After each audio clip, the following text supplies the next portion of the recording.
മക്കളെ, അപ്പോൾ എൻ്റെ കുട്ടികൾക്ക് എല്ലാവർക്കും നമ്മുടെ 9ാം ക്ലാസ്സിലെ ബയോളജിയിലെ ഒരു പുതിയ ചാപ്റ്ററിലേക്ക് സ്വാഗതം. അപ്പം ഈ ഒരു ചാപ്റ്റർ എന്ന് പറഞ്ഞിട്ടുണ്ടെങ്കിൽ നിങ്ങളുടെ ക്രിസ്മസ് എക്സാമിന് നിങ്ങളുടെ സിലബസിൽ, അതായത് സ്കീം ഓഫ് വർക്കിൽ ഈ ഒരു ചാപ്റ്ററിൻ്റെ ഒരു പകുതി ഭാഗം, കുറച്ച് ഭാഗം നിങ്ങളുടെ എക്സാമിനുണ്ട്. ഓക്കെ, അതായത് എംബ്രിയോ ഡെവലപ്മെൻറ്റ്, ഭ്രൂണത്തിൻ്റെ വളർച്ച എന്ന് പറയുന്ന ഭാഗം വരെ നിങ്ങളുടെ സ്കീം ഓഫ് വർക്കിൽ പറയുന്നുണ്ട്. അപ്പോൾ ആ ഭാഗമാണ് മിസ് എടുക്കാൻ പോകുന്നത്. ഓക്കെ, ഇനിയിപ്പോൾ നിങ്ങളെല്ലാവരും വിചാരിക്കുന്നുണ്ട് മിസ് ഈ ഫുൾ ചാപ്റ്റർ വേണേൽ ഫുൾ എടുത്തോ, ഞങ്ങൾക്ക് ഒരു കുഴപ്പമില്ല എന്നായിരിക്കും നിങ്ങളെല്ലാവരും ചിന്തിക്കുന്നത് അല്ലേ? കാരണം നമ്മുടെ ഈ ടെക്സ്റ്റ് ബുക്ക് പാർട്ട് 2 വന്നപ്പോൾ നിങ്ങളെല്ലാവരും ഈ ഒരു ചാപ്റ്ററിൻ്റെ പേരൊക്കെ കണ്ട് എല്ലാ പേജുകളും ഈ ചാപ്റ്ററിൽ നിങ്ങൾ മറിച്ച് നോക്കിയിട്ടുണ്ടാവുന്ന മിസ്സിന് ഉറപ്പാണ്. അത് നല്ല കാര്യമാണ്, അതൊരിക്കലും ഒരു മോശം കാര്യമല്ല, അതൊരു കുറ്റമല്ല. അത് നിങ്ങളുടെ ഈ ഒരു പ്രായത്തിൽ നിങ്ങൾക്ക് എല്ലാവർക്കും ഉണ്ടാവുന്ന ഒരു സംഭവം തന്നെയാണ്. അതായത് നമ്മളെപ്പോഴും നമ്മുടെ ശരീരത്തിൽ ഏറ്റവും കൂടുതൽ മാറ്റങ്ങൾ സംഭവിച്ചുകൊണ്ടിരിക്കുന്ന ഒരു പ്രായമാണ് അഡോളസൻസ് അല്ലെങ്കിൽ കൗമാരം. അപ്പോൾ ആ ഒരു പ്രായത്തിലാണ് നിങ്ങളെല്ലാവരും ഇരിക്കുന്നത്. ഇപ്പം നിങ്ങളുടെ ശരീരത്തിലേക്ക് തന്നെ നോക്കിക്കഴിഞ്ഞാൽ ഒത്തിരി മാറ്റങ്ങൾ നിങ്ങളുടെ ശരീരത്തിൽ വന്നത് നിങ്ങൾക്ക് മനസ്സിലായിട്ടുണ്ടാവും അല്ലേ? അപ്പോൾ ആ മാറ്റങ്ങൾ എന്തൊക്കെയാണ്, അല്ലെങ്കിൽ ഈ പ്രായത്തിൽ എന്തൊക്കെ സംഭവങ്ങളാണ് നിങ്ങളുടെ ശരീരത്തിനുള്ളിൽ നടക്കുന്നത്, പുറത്ത് എന്തൊക്കെയാണ് ഇങ്ങനെ അല്ലേ? ഇപ്പോൾ ബോയ്സിനാണെങ്കിൽ താടിയും മീശയൊക്കെ ഇങ്ങനെ മുളച്ച് വരാൻ തുടങ്ങിയിട്ടുണ്ടാകും, ആൻഡ് മുഖക്കുരുവൊക്കെ വരാൻ തുടങ്ങിയിട്ടുണ്ടാകും. ബോയ്സിനും ഗേൾസിനും അണ്ടർ ആംസിലൊക്കെ ഹെയർ വരാൻ തുടങ്ങിയിട്ടുണ്ടാകും. അപ്പോൾ ഈ മാറ്റങ്ങളൊക്കെ നിങ്ങൾ ഭയങ്കര അത്ഭുതത്തോടു കൂടിയായിരിക്കും നോക്കണം അല്ലേ? ഇതെന്താ ഇങ്ങനെ, എൻ്റെ ശരീരത്തിൽ എന്തൊക്കെ മാറ്റങ്ങളാണ് സംഭവിക്കുന്നത് അല്ലേ? അപ്പോൾ ആ ഒരു ക്യൂരിയോസിറ്റി നിങ്ങളുടെ എല്ലാവരുടെയും ഉള്ളിലുണ്ട്. ആൻഡ് നിങ്ങൾക്ക് കുറേ അറിയാത്ത കാര്യങ്ങൾ ഇതിനകത്തുണ്ടാകും അല്ലേ? അപ്പോൾ ഇതൊക്കെ എന്താണെന്ന് അറിയാൻ വേണ്ടിയിട്ട് നിങ്ങൾ എല്ലാവരും വെയിറ്റ് ചെയ്തിരിക്കുകയെന്ന് മിസ്സിന് അറിയാം. അപ്പോൾ ഇപ്പം നമ്മൾ കംപ്ലീറ്റ് പോർഷൻ എടുക്കുന്നില്ല, ഒരു കുഞ്ഞു പോർഷനാണ് എടുക്കുന്നത്. ഇനി കംപ്ലീറ്റ് ചാപ്റ്റർ നിങ്ങൾക്ക് പഠിക്കണമെന്നുണ്ടെങ്കിൽ ഒന്നുമില്ല, നിങ്ങൾക്ക് നമ്മുടെ ബാച്ചിൽ ജോയിൻ ചെയ്യാൻ താഴേക്ക് ആ നമ്പറിൽ മെസ്സേജ് ചെയ്യാം. നമ്മുടെ ബാച്ചിൽ ഈ ചാപ്റ്ററൊക്കെ ഓൾറെഡി കംപ്ലീറ്റ് കഴിഞ്ഞിട്ടുണ്ട്. ഓക്കെ, നിങ്ങൾക്ക് ആ ക്ലാസ്സുകളൊക്കെ നേരത്തെ വേണമെന്നുണ്ടെങ്കിൽ താഴെ കാണുന്ന നമ്പറിൽ മെസ്സേജ് ചെയ്യാം കേട്ടോ. ഓക്കെ, അപ്പം ഒട്ടും ലേറ്റ് ആക്കാതെ നമ്മുടെ റീപ്രൊഡക്റ്റീവ് ഹെൽത്ത് എന്ന് പറയുന്ന ചാപ്റ്ററിലേക്ക് വരാം. അപ്പോൾ റീപ്രൊഡക്റ്റീവ് ഹെൽത്ത് എന്ന് പറഞ്ഞിട്ടുണ്ടെങ്കിൽ നമ്മൾ എന്താണ് റീപ്രൊഡക്ഷൻ എന്നറിയണം അല്ലേ? അപ്പോൾ റീപ്രൊഡക്ഷൻ എന്ന് പറഞ്ഞാൽ നമുക്ക് ഒരിക്കലും ഒരൊറ്റ വാക്കിലൊന്നും പറയാൻ വേണ്ടിയിട്ട് പറ്റില്ല. അതിന് കുറേ ഘട്ടങ്ങളുണ്ട്. അതായത് ആദ്യം തന്നെ നമുക്ക് റീപ്രൊഡക്ഷൻ എന്ന് പറയുമ്പോൾ നിങ്ങളുടെ എല്ലാവരുടെയും മനസ്സിൽ ആദ്യം ഓർമ്മ വരുന്നത് ഒരു കുഞ്ഞുണ്ടാവുന്ന കാര്യമായിരിക്കും അല്ലേ? ശരിക്കും ആ കുഞ്ഞുണ്ടാവാൻ എന്തൊക്കെ നടന്നിട്ടുണ്ടാവണം? ആദ്യം നമുക്ക് അങ്ങനെ ഒരു കുഞ്ഞുണ്ടാവുന്നതിന് മുൻപ് അതെന്തായിരുന്നു? സൈഗോട്ട് അല്ലെങ്കിൽ ഒരു സിക്താണ്ഡമായിരുന്നു അല്ലേ?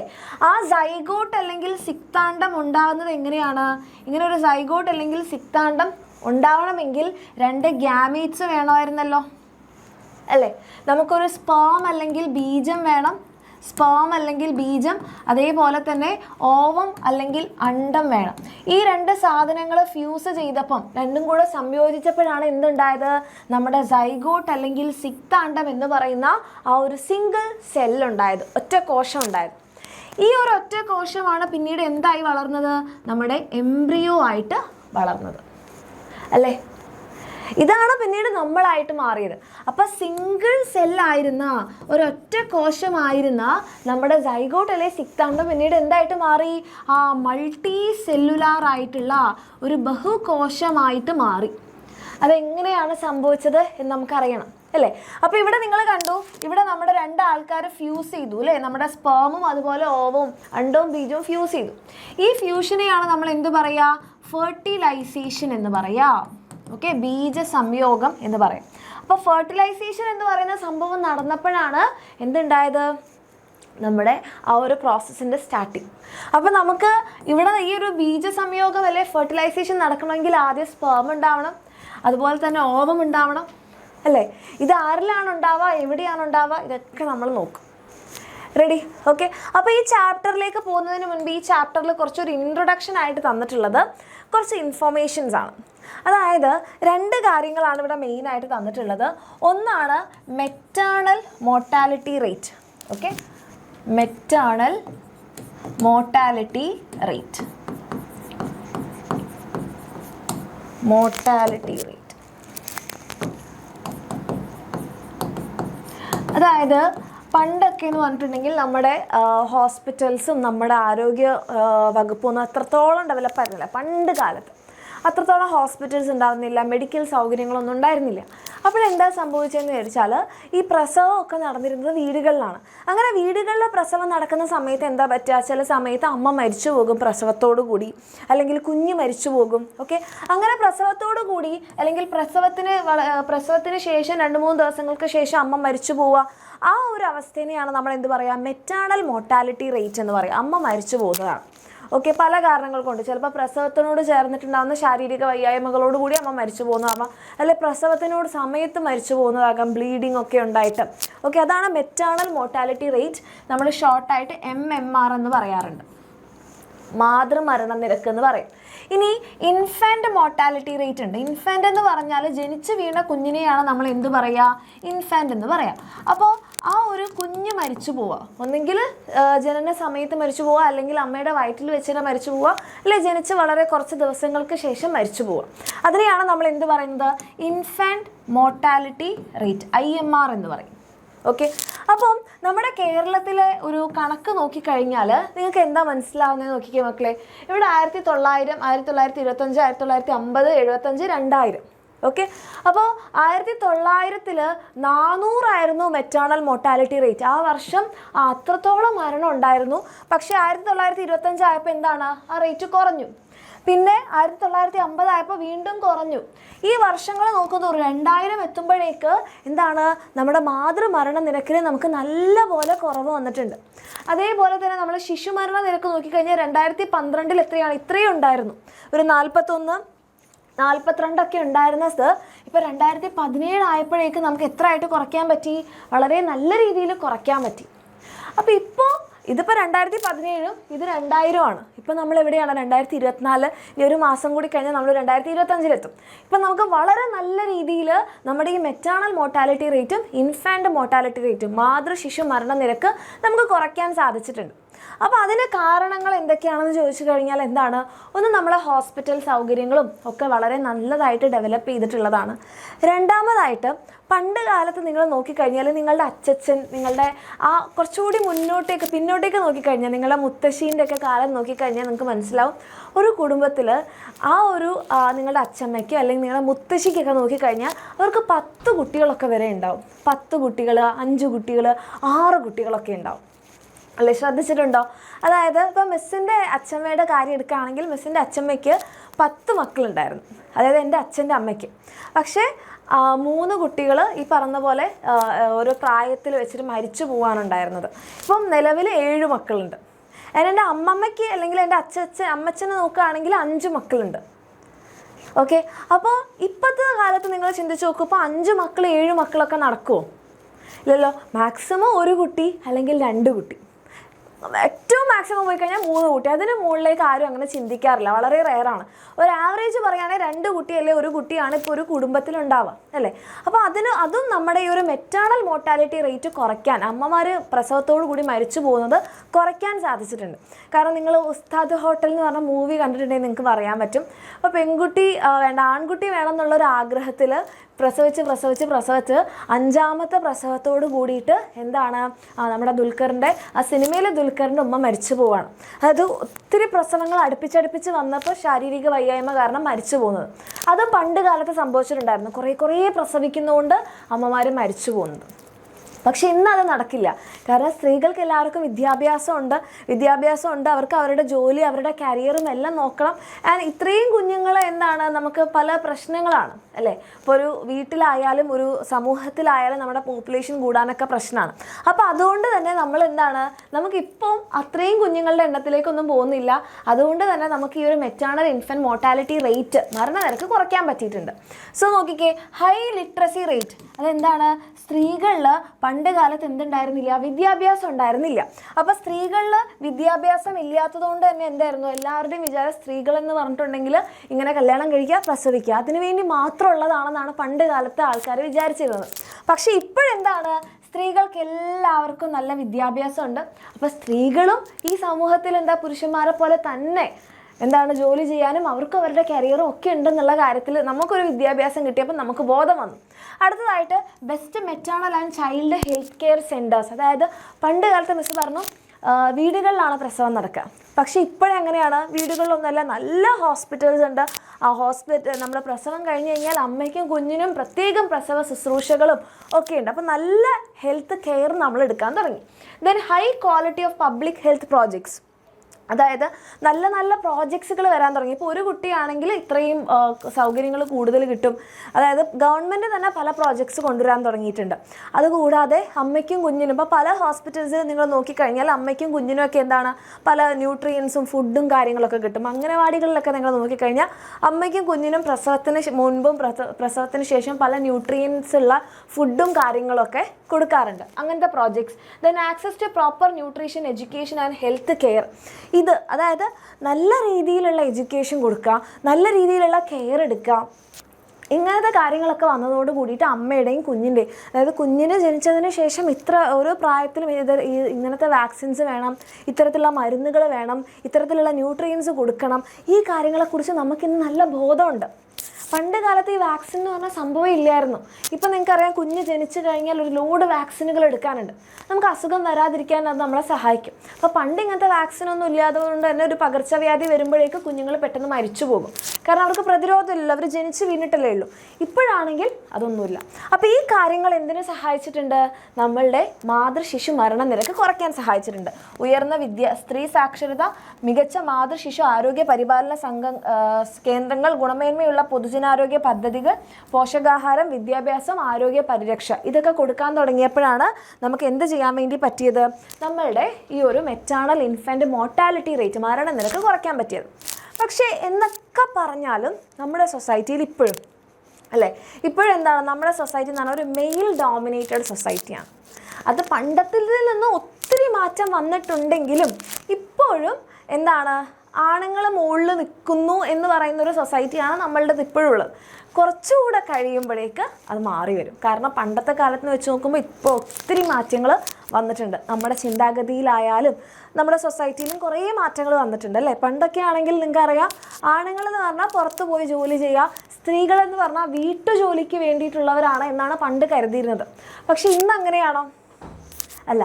ഇന്ന് നിങ്ങൾ ചിന്തിച്ച് നോക്കിക്കഴിഞ്ഞാൽ മിക്ക വീടുകളിലും സ്ത്രീകൾ എന്ത് ചെയ്യുന്നുണ്ട്? ജോലിക്ക് പോകുന്നുണ്ട് അല്ലേ.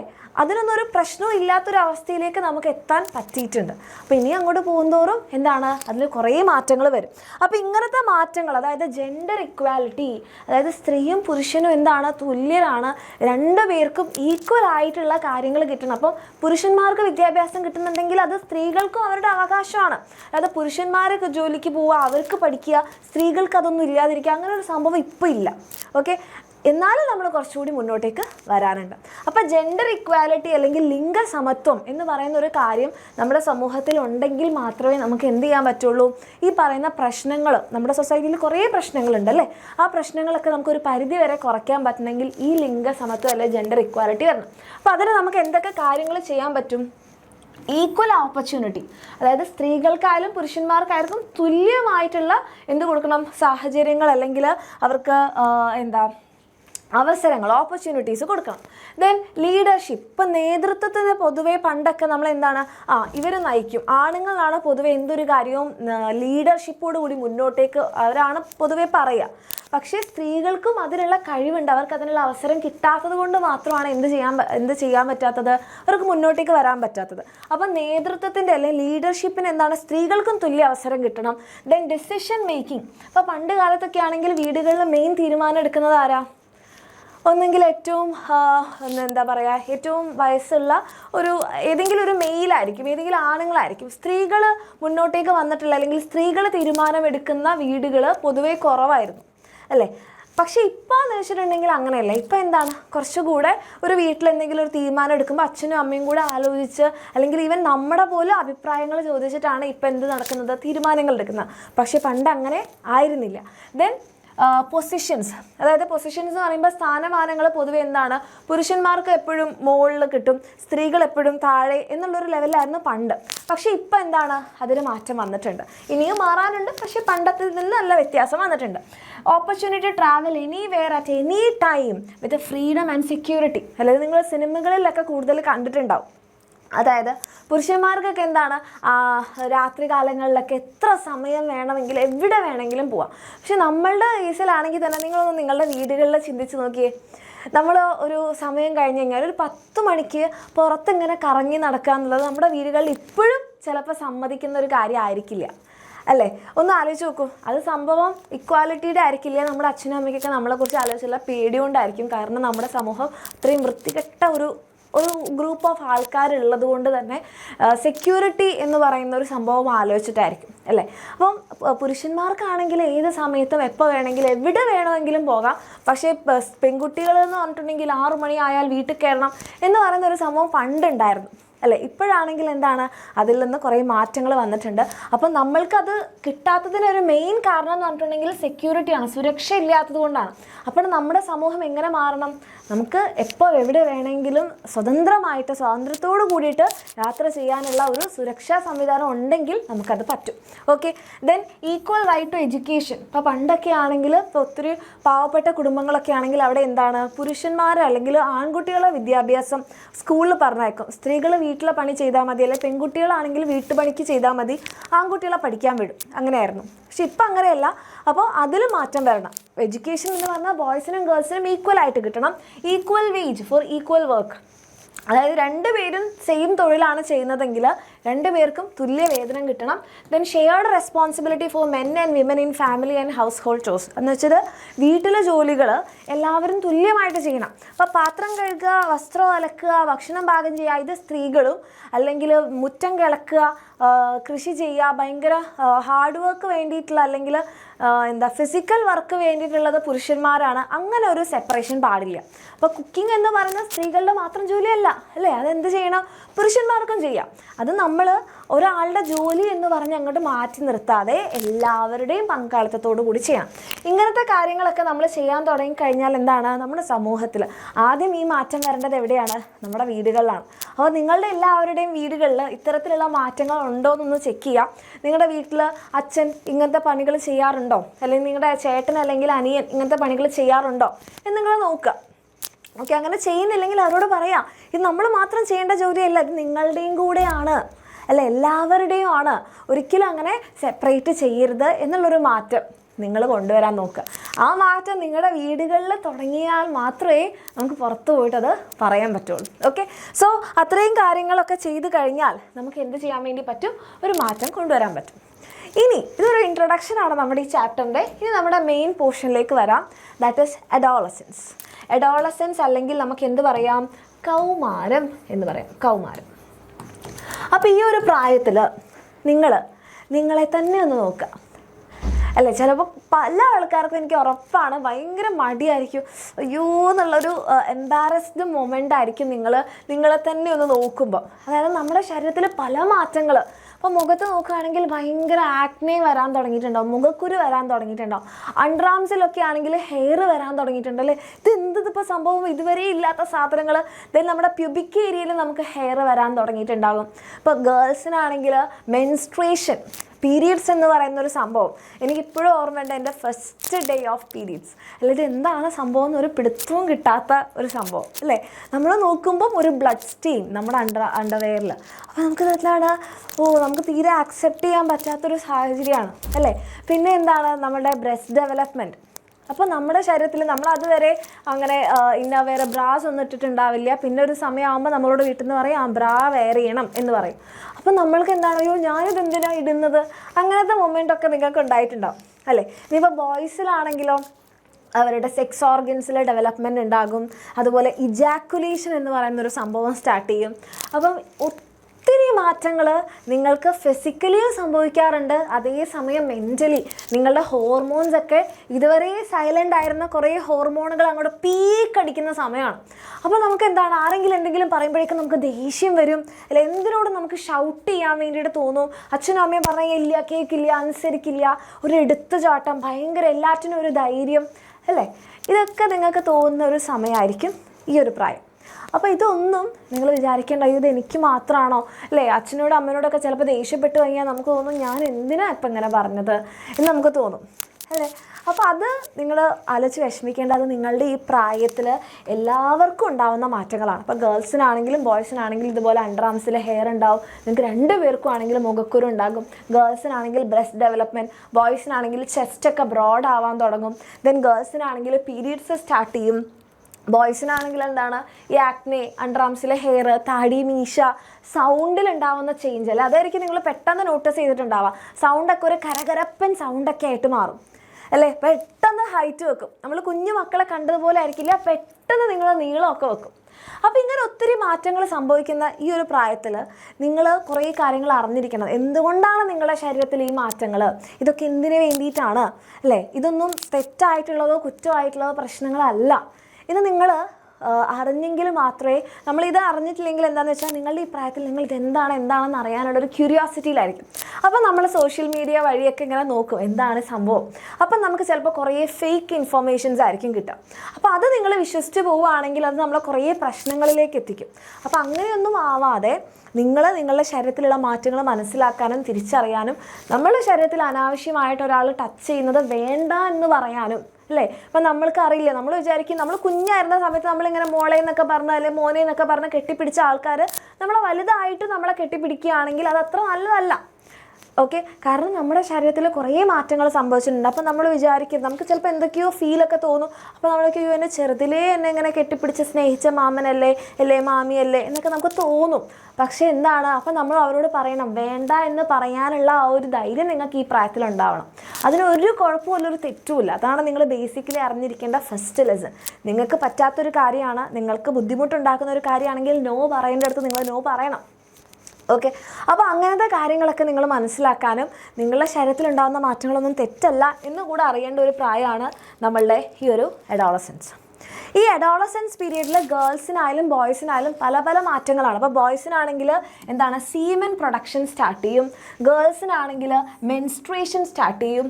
ഓക്കെ, അപ്പോൾ സീമൻ പ്രൊഡക്ഷൻ എന്ന് പറഞ്ഞാൽ ശുക്ലോത്പാദനമാണ്, മെൻസ്ട്രേഷൻ എന്ന് പറഞ്ഞാൽ ആർത്തവം. അപ്പോൾ എന്താണ് ഈ ശുക്ലോത്പാദനം അല്ലെങ്കിൽ എന്താണ് ഈ ആർത്തവം, ഇതൊക്കെ നമുക്ക് എന്ത് ചെയ്യാം, ഡീറ്റെയിൽ ആയിട്ട് പഠിക്കാം. അപ്പോൾ ആദ്യം മിസ് പറയാൻ പോകുന്നത് മെയിൽസിൻ്റെ കാര്യമാണ് കേട്ടോ. മെയിൽസ് അല്ലെങ്കിൽ ബോയ്സിന് എന്തൊക്കെയാണ് മാറ്റങ്ങൾ. അപ്പോൾ നിങ്ങളിവിടെ കേട്ടിട്ടുള്ള 2 വാക്കുകൾ, ഒന്നാണ് സീമൻ. സീമൻ്റെ മലയാളമാണ് ശുക്ലം.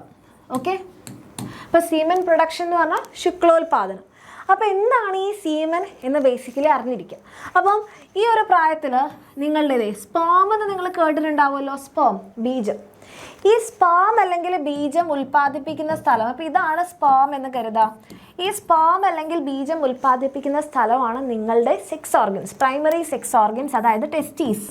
നിങ്ങൾക്കൊരു പെയർ ടെസ്റ്റീസ് ഉണ്ടാകും, വൃഷണങ്ങൾ ഉണ്ടാകും. ഓക്കെ, ഈ വൃഷണങ്ങളിലാണ് എന്ത് നടക്കുന്നത്, നമ്മുടെ സ്പേം പ്രൊഡക്ഷൻ സ്റ്റാർട്ട് ചെയ്യുന്നത്. അങ്ങനെ ഉണ്ടാകുന്ന സ്പേമിനെ നമ്മളതേ ഒരു ഡക്റ്റ് ഉണ്ട്. ഈ ഡക്റ്റിനെയാണ് നമ്മൾ പറയുക വാസ് ഡിഫറൻസ്. നിങ്ങൾ ചിലപ്പോൾ 8ാം ക്ലാസ്സിലൊക്കെ ഈ സ്ട്രക്ചർ പഠിച്ചിട്ടുണ്ടാകും, വാസ് ഡിഫറൻസ് എന്ന് പറയും. ഓക്കെ, അപ്പോൾ ഇവിടെ എന്തുണ്ട്, ഇതുവഴി ഇങ്ങനെ സ്പേം വരികയാണ്. ഓക്കെ, ഇനി ഇവിടെ നിന്ന് ഇങ്ങനെ പോയിട്ട് ഇവിടെ ഒരു 3 ഗ്ലാൻഡ് ഉണ്ട് അല്ലെങ്കിൽ 3 ഗ്രന്ഥികളുണ്ട്. ആ ഗ്രന്ഥികൾക്ക് മിസ് വേറെ കളർ കൊടുക്കാം. ഇതൊരു ഗ്രന്ഥിയാണ്, ഒരു പെയർ ഒരു ഗ്രന്ഥി ഉണ്ട്. ഓക്കെ, ഇവിടെ ഇനി ഒരു കുഞ്ഞ് വേറൊരു ഗ്രന്ഥി ഉണ്ട്. ഓക്കെ, ഇവിടെ വേറൊരു ഗ്രന്ഥി ഉണ്ട്. 3 ഗ്ലാൻഡുകളാണ്. നിങ്ങൾ പല പല ഗ്ലാൻഡുകളൊക്കെ പഠിച്ചിട്ടുണ്ടാവില്ലേ, പാൻക്രിയാസ്, ലിവർ എന്നൊക്കെ പറയുന്ന പോലെ. അതേപോലെ 3 ഗ്ലാൻഡുകളുണ്ട്. അപ്പോൾ ഇതുവഴി ഇവിടുന്ന് സ്പേം വരുന്നുണ്ട്. ഈ ഗ്ലാൻഡ്സ് കുറേ സെക്രീഷൻസ് പുറത്തേക്ക് വിടും. ഓക്കെ, കുറേ സെക്രീഷൻസ് പുറത്ത് വിടും. ഈ സെക്രീഷൻസ് ഒരു ഫ്ലൂയിഡാണ്. ഓക്കെ, ഫ്ലൂയിഡാണ്. അപ്പോൾ ഇവിടെ നിങ്ങനെ നമ്മളുടെ ആര് പോകുന്നുണ്ട്, ഇവിടെ നിങ്ങളുടെ യൂറിനറി ബ്ലാഡർ ഉണ്ട് കേട്ടോ. ഓക്കെ, ഇവിടെ നിങ്ങനെ നമ്മളുടെ ഇത് നേരെ വരുന്നത് ഒരു കുഞ്ഞു ട്യൂബിലേക്കാണ്. ഓക്കെ, ഇതിലൂടെയാണ്, ഈ കുഞ്ഞു ട്യൂബ് വഴിയാണ് നിങ്ങളുടെ മൂത്രവും അതുപോലെ തന്നെ സീമൻ, ശുക്ലമൊക്കെ പുറത്ത് വരുന്നത്. അപ്പോൾ ഈ കുഞ്ഞു ട്യൂബിനെ കവർ ചെയ്ത് നിൽക്കുന്നതാണ് നിങ്ങളുടെ പീനസ്. ഓക്കെ, ഇതാണ് നിങ്ങളുടെ പീനസ്. അപ്പോൾ ഈ പീനസിലൂടെയാണ് ഇത് പുറത്തേക്ക് വരുന്നത്. അപ്പം ഈ 3 ഗ്ലാൻഡ്സ് അല്ലെങ്കിൽ 3 ഗ്രന്ഥികൾ കുറച്ചൊരു ഫ്ലൂയിഡ് പോലത്തെ സാധനം ഉണ്ടാക്കുന്നുണ്ട്. ആ ഫ്ലൂയിഡ് പോലത്തെ സാധനത്തിനെയാണ് നമ്മൾ പറയുക സെമിനൽ പ്ലാസ്മ. ഈ ഒരു വാക്ക് നിങ്ങൾക്ക് പഠിക്കാനില്ല, പക്ഷെ നിങ്ങൾക്ക് മനസ്സിലാവാൻ വേണ്ടി മിസ് പറയുന്നതാണ് സെമിനൽ പ്ലാസ്മ. അപ്പോൾ ഈ 3 ഗ്ലാൻസ് ഒരു വെള്ളം പോലത്തെ സാധനം ഉണ്ടാക്കും. ഇവിടെ നിന്ന് ആര് വരുന്നുണ്ട് മക്കളെ? ഇവിടെ നിന്ന് നമ്മളുടെ സ്പേമും വരുന്നുണ്ട്. ഓക്കെ, അപ്പോൾ സ്പേമിന് ഇങ്ങനെ നീന്തി കളിക്കാനും കുറച്ച് നറിഷ്മെൻ്റ് ഒക്കെ കിട്ടാനാണ് ഈ ഫ്ലൂയിഡ്.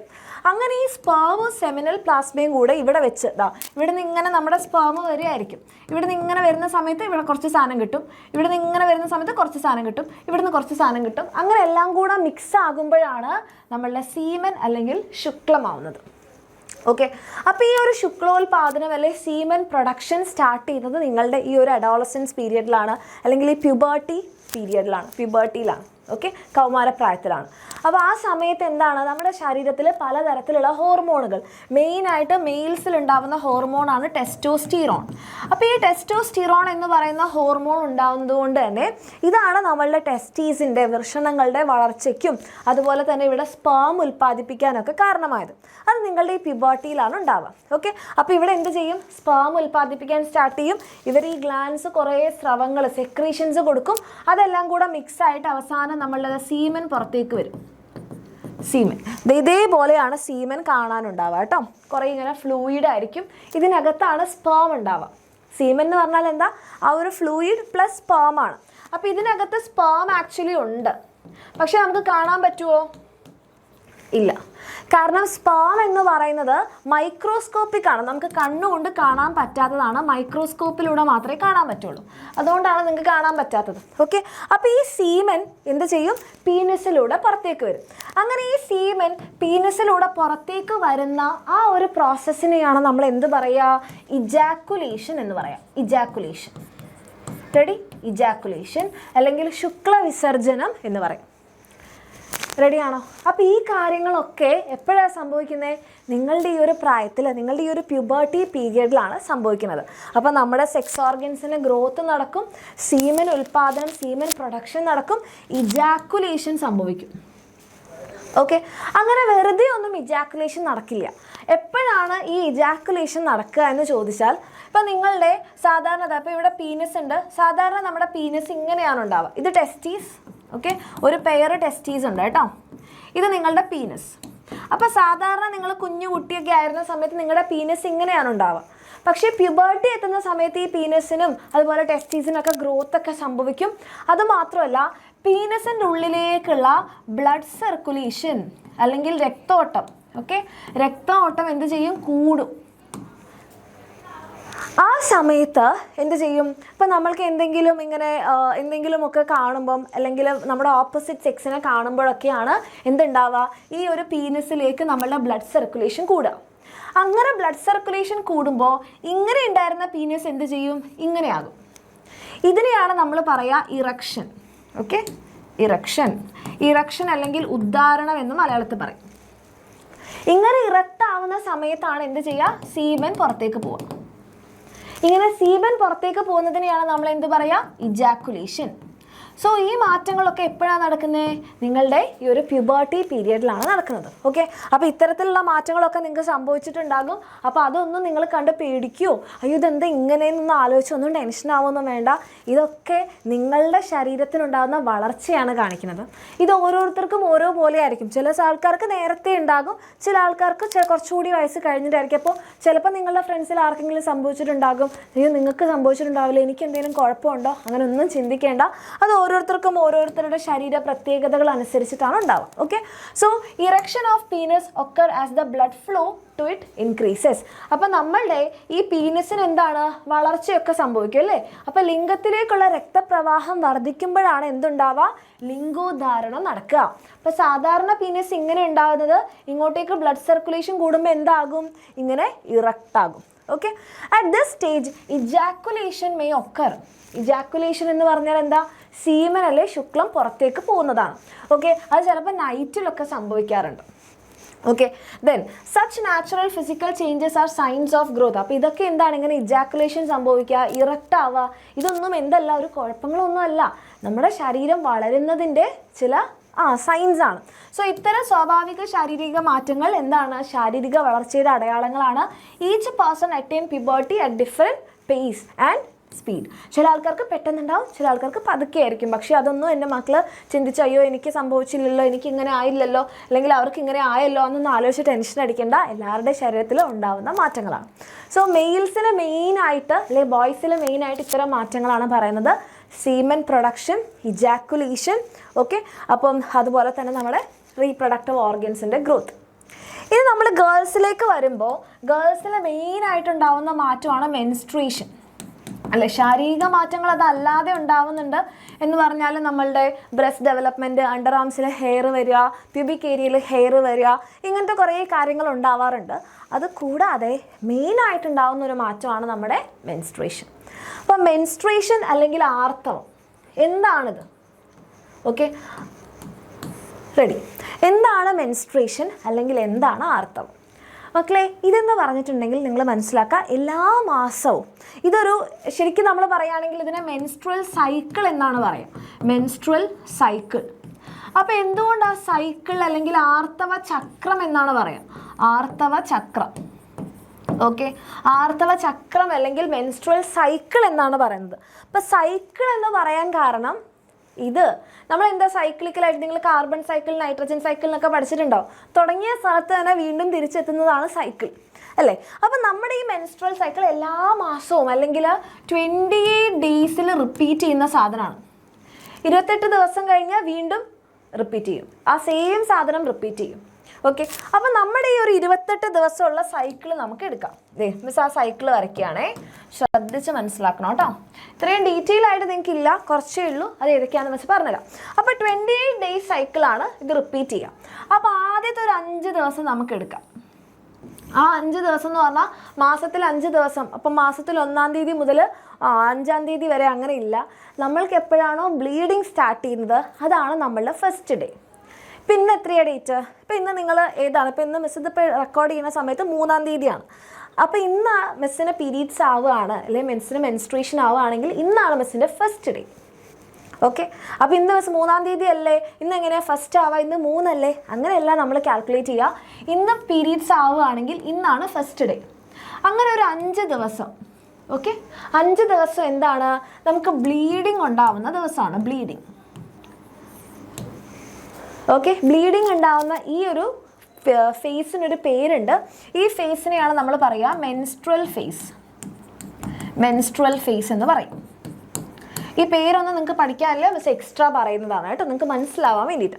പിന്നെ അടുത്തത് അപ്പോൾ എനിക്കിന്ന് 3-ാം തീയതി എൻ്റെ 1-ാമത്തെ ദിവസം. പിന്നെ ഞാൻ കാൽക്കുലേറ്റ് ചെയ്യും, നാളെ എനിക്ക് 2, പിന്നെ 3, 4, 5. അങ്ങനെ അത് കഴിഞ്ഞ് കഴിഞ്ഞാൽ അതിൻ്റെ നെക്സ്റ്റ് 6th ഡേ മുതൽ എൻ്റെ ഒരു 13th ഡേ വരെ. ഓക്കെ, 6th ഡേ മുതൽ എപ്പോഴാണ്? എൻ്റെ ഒരു 13th ഡേ വരെ.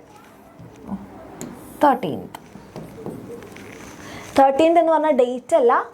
ഇന്ന് എനിക്ക് 1 ആണെങ്കിൽ ഇനി 13ാമത്തെ ദിവസം വരെ, 6-ാം തീയതി മുതൽ 13ാമത്തെ ദിവസം വരെ എൻ്റെ ശരീരത്തിൽ എനിക്ക് കാണാൻ പറ്റില്ല, പക്ഷേ കുറേ മാറ്റങ്ങൾ സംഭവിക്കും. ഓക്കെ, എൻ്റെ യൂട്രസിൽ കുറേ മാറ്റങ്ങൾ ഉണ്ടാകും, എൻ്റെ ഓവറി അല്ലെങ്കിൽ എൻ്റെ അണ്ഡാശയത്തിൽ കുറേ മാറ്റങ്ങൾ ഉണ്ടാകും. ഓക്കെ, ഈ ഒരു മാറ്റങ്ങളെ നമ്മൾ പ്രോലിഫറേറ്റീവ് ഫേസ് എന്നൊക്കെയാണ് പഠിക്കുക. അത്രയും ഡീറ്റെയിൽ ആയിട്ട് നിങ്ങൾക്ക് പഠിക്കാനില്ല.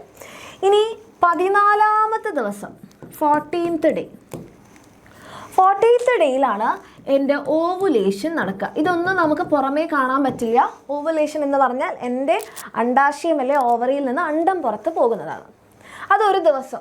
ഓക്കെ, അത് കഴിഞ്ഞ് അടുത്ത ദിവസം 15ാമത്തെ ദിവസം മുതൽ 27ാമത്തെ ദിവസം വരെ, ഇത്രയും ദിവസം വേറെ കുറേ മാറ്റങ്ങളാണ്. ഇങ്ങനെയാണ് നടക്കുക. ഈ 27ാമത്തെ ദിവസം വരെ വേറെ കുറേ മാറ്റങ്ങൾ നടക്കും. അത് കഴിഞ്ഞാൽ വീണ്ടും ബ്ലീഡിങ്, വീണ്ടും ഇത്. ഓക്കെ, അപ്പോൾ ഇത് വെച്ച് ഒരു ലൈനായിട്ട് കാണിക്കുകയാണെങ്കിൽ നോക്കിക്കോട്ടോ. അപ്പോൾ 1 to 5 days മെൻസ്ട്രേഷൻ അല്ലെങ്കിൽ ബ്ലീഡിങ്. അടുത്തത് 16 to 13 വരെ വേറൊരു ഫേസ്. 14ാം തീയതി എൻ്റെ ഓവുലേഷൻ. ഓക്കെ, പിന്നെ 15ാം തീയതി മുതൽ 27th അല്ലെ 28th വരെ വേറെ ഫേസ്. അപ്പോൾ ഇങ്ങനെയാണ് നമ്മുടെ മെൻസ്ട്രേഷനെ നമ്മൾ ഡിവൈഡ് ചെയ്തിരിക്കുന്നത്, അല്ലെങ്കിൽ മെൻസ്ട്രൽ സൈക്കിളിനെ നമ്മൾ ഡിവൈഡ് ചെയ്തിരിക്കുന്നത്. അപ്പോൾ എന്തൊക്കെ മാറ്റങ്ങളാണ് നടക്കാൻ പോകുന്നത് എന്നാണ് മിസ് പറയാൻ പോകുന്നത്. അപ്പോൾ ആദ്യം എൻ്റെ കുട്ടികൾ നോക്കുക, യൂട്രസിൽ നിങ്ങൾ മിസ് പറഞ്ഞു ഈ ഒരു 1 to 5 വരെയുള്ള ദിവസങ്ങളിലാണ് എന്ത് ചെയ്യുന്നത്? ബ്ലീഡിങ് ഉണ്ടാകുന്നത്. അപ്പോൾ എന്താണ് ഈ ബ്ലീഡിങ് എന്നറിയണ്ടേ? അതായത് നമ്മുടെ യൂട്രസ്, ഇതാണ് നമ്മുടെ യൂട്രസ് എന്ന് കരുതാം. ഇതല്ലേ നമ്മുടെ യൂട്രസ്. ഓക്കെ, ഇതാണ് നമ്മുടെ യൂട്രസ്. ഓക്കെ, അപ്പോൾ ഈ യൂട്രസിൻ്റെ ഉള്ളിലൊരു ലൈനിങ് ഉണ്ട്. ഈ ലൈനിങ് ഈ 1 മുതൽ 5 വരെയുള്ള ദിവസങ്ങളിൽ പൊട്ടിപ്പോവാണ്. എന്തുകൊണ്ട് പൊട്ടിപ്പോകുന്നു എന്ന് മിസ് പറഞ്ഞുതരാം. അപ്പോൾ ഈ ലൈനിങ് ഇങ്ങനെ പൊട്ടും. ഈ ലൈനിങ് ഇങ്ങനെ പൊട്ടിയിട്ട് പുറത്തേക്ക് പോകുന്നതാണ് ഇതാ. ഈ ലൈനിങ് എന്ന് പറഞ്ഞാൽ നിറയെ ബ്ലഡ് വെസൽസ് ഒക്കെയാണ്. അപ്പോൾ ഈ ലൈനിങ് പൊട്ടിപ്പോകുന്നതാണ് നമ്മളുടെ മെൻസ്ട്രൽ ഫേസ് അല്ലെങ്കിൽ ബ്ലീഡിങ് എന്ന് പറയാം. അപ്പോൾ എല്ലാം പൊട്ടിപ്പോയി. ഓക്കെ, അങ്ങനെ 5-ാം തീയതി ആകുമ്പോഴത്തേക്ക് എല്ലാം പോയി, ഫുൾ ക്ലിയർ ആയി. ഇനി 6ാമത്തെ ദിവസം മുതൽ എന്ത് മാറ്റമാണ് നടക്കുക എന്ന് പറഞ്ഞാൽ നമ്മുടെ യൂട്രസിൻ്റെ ഉള്ളിൽ, ഓക്കെ, അതാ ഇതാണ് യൂട്രസ്. യൂട്രസിൻ്റെ ഉള്ളിൽ നേരത്തെ ഒരു ലൈനിങ് ഒക്കെ പൊട്ടിപ്പോയില്ലേ മക്കളെ? ഇവിടെ ആ ലൈനിങ് ഒക്കെ പുതിയതായിട്ട് ഉണ്ടാവാൻ തുടങ്ങും. കുറേ ബ്ലഡ് വെസൽസ് ഒക്കെ ഉണ്ടാവാൻ തുടങ്ങും. ഇവിടെ പുതിയ ലൈനിങ് ഒക്കെ ഉണ്ടാവാൻ വേണ്ടിയിട്ട് തുടങ്ങും. അതാണ് യൂട്രസിൽ ഉണ്ടാവുക. ആൻഡ് നമ്മുടെ ഓവറിയിൽ എന്താ സംഭവിക്കുക എന്ന് വെച്ചാൽ, ഇതാണ് നമ്മുടെ ഓവറി എന്ന് കരുതാം. ഓവറിൻ്റെ അകത്ത് കുറേ പുതിയ ആളുകൾ, പുതിയ ഫോളിക്കിളുകൾ റെഡിയാകും. ആ ഫോളിക്കിളിൻ്റെ ഉള്ളിലാണ് നമ്മളുടെ ഓവം ഉള്ളത്. അപ്പോൾ ആ ഫോളിക്കിളുകൾ ഇത് ഇങ്ങനെ വളർന്ന് വലുതാവും. ഇതിനുള്ളിലുള്ള ഫോളിക്കിൾ ഇങ്ങനെ വളർന്ന് വലുതാവും. ഇതാണ് ഇവിടെ നടക്കുക. ഫോളിക്കിളൊക്കെ വളർന്ന് വലുതാവും. ഓക്കെ, ഈ 6 മുതൽ 13 വരെയുള്ള ദിവസങ്ങളിൽ. അത് നമ്മുടെ ശരീരത്തിലെ പല ഹോർമോൺസിലുള്ള മാറ്റങ്ങൾ കൊണ്ടാണ്. ഇനി 14ാമത്തെ ദിവസം എന്ത് ചെയ്യുന്നു വെച്ചാൽ, ഈ വളർന്ന് വലുതായ ഫോളിക്കിൾ പൊട്ടിയിട്ട് നമ്മുടെ ഓവം പുറത്തേക്ക് വരും. ഓക്കെ, ഓവം റിലീസാവും. ഓവം റിലീസാകുന്ന ഈ ഒരു ഫേസിനെയാണ് നമ്മൾ എന്ത് പറയുന്നത്? ഓവുലേഷൻ എന്ന് പറയാം. ഓവം പുറത്തേക്ക് വന്നു. ഓക്കെ, അപ്പോൾ ഓവം പുറത്തേക്ക് വന്നു കഴിഞ്ഞാൽ ഈ പൊട്ടിയ സാധനം അല്ലേ, ഈ പൊട്ടിയ സാധനം ഇതെന്തായിട്ട് മാറും? വേറൊരു സ്ട്രക്ചറായിട്ട് മാറും.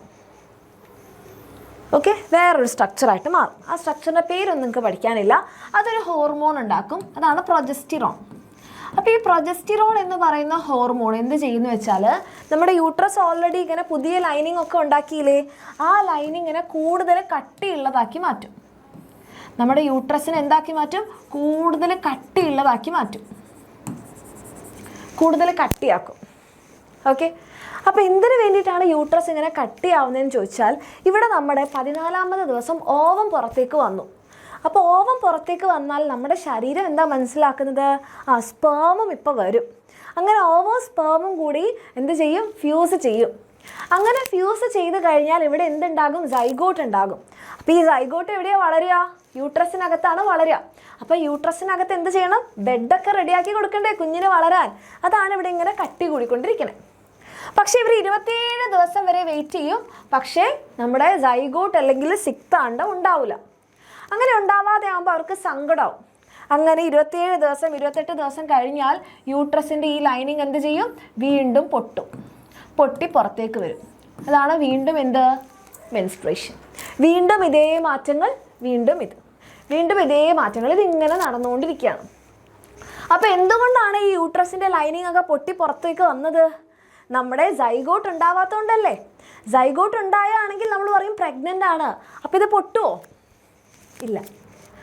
അപ്പോൾ നമ്മൾ പ്രഗ്നൻ്റ് ആയി കഴിഞ്ഞാൽ എന്താണ്, അല്ലെങ്കിൽ സൈഗോട്ട് ഉണ്ടായി കഴിഞ്ഞാൽ ഈ ഒരു മെൻസ്ട്രേഷൻ ആ ഒരു പീരിയഡിൽ നമ്മൾ ആ ഓരോ 10 മാസം ഉണ്ടാവില്ല. റെഡി? അപ്പം ഇത്തരത്തിലുള്ള മാറ്റങ്ങൾ നമ്മുടെ ശരീരത്തിൽ നടക്കുന്നുണ്ട്. ഇതിനെയാണ് നമ്മൾ എന്ത് പറയുന്നത്? മെൻസ്ട്രൽ സൈക്കിൾ എന്ന് പറയാം. അപ്പോൾ ഇതൊന്നും എൻ്റെ മക്കൾ നോക്കിയാൽ നിങ്ങൾക്ക് മനസ്സിലാവും. ആ ഒരു ഫസ്റ്റ് 5 days ആണ് എന്ത്? നമ്മളുടെ ബ്ലീഡിങ് ഫേസ്. കണ്ടോ? യൂട്രസ് ഇങ്ങനെ പൊട്ടി, ഇത് യൂട്രസാണ്. യൂട്രസ് ഇങ്ങനെ പൊട്ടി പുറത്തേക്ക് പോവാണ്. പിന്നീട് 6ാമത്തെ ദിവസം മുതൽ ഈ 13ാമത്തെ ദിവസം വരെ എന്താണ്? യൂട്രസിൻ്റെ അല്ല, നമ്മുടെ ഓവറീൻ്റെ ഉള്ളിൽ ഫോളിക്കിളൊക്കെ കണ്ടോ വലുതാവുന്നത്? ഇതാ, ആദ്യം ഇത്രേ ഉണ്ടായിരുന്നുള്ളൂ ഫോളിക്കിൾ, പിന്നെ ഇത്രയായി, പിന്നെ ഇത്രയായി. ഓക്കെ, അപ്പോൾ യൂട്രസ് എന്താണ്? കട്ടി കൂടി വരികയാണ് അല്ലേ? ഇനി 14ാമത്തെ ദിവസം ഈ ഫോളിക്കിൾ പൊട്ടി നമ്മുടെ ഓവം പുറത്തേക്ക് വന്നു. ഓക്കെ, അപ്പോൾ ഈ പൊട്ടിയ ഫോളിക്കിൾ കുറച്ച് കഴിയുമ്പോൾ വേറൊരു സാധനമായിട്ട് മാറും. ആ മാറിയ സാധനം പ്രൊജസ്റ്റിറോൺ ഹോർമോൺ ഉണ്ടാക്കും. അപ്പോൾ യൂട്രസിന് വീണ്ടും കട്ടി കൂടും, യൂട്രസിന് കൂടുതൽ ബ്ലഡ് വെസൽസ് ഒക്കെ വരും. പിന്നെ 28 ദിവസങ്ങൾ കഴിയുമ്പോഴാണ് മനസ്സിലാകുക, ഇവിടെ ഒരാളും വന്ന് പറ്റി പിടിക്കാൻ പോകുന്നില്ല, ഇവിടെ ആരും പ്രഗ്നൻ്റ് ആവാനും പോകുന്നില്ല എന്ന് പറഞ്ഞ് ഇവർ വീണ്ടും പൊട്ടിപ്പോകും. അതാണ് എന്ത് നടക്കുന്നത്, വീണ്ടും നമ്മുടെ മെൻസ്ട്രേഷനിലേക്ക് വരിക. സോ 1 to 5 days എന്ന് പറയുന്നത് എന്താ, നമ്മുടെ യൂട്രസ് ഷെഡ് ചെയ്യാണ്.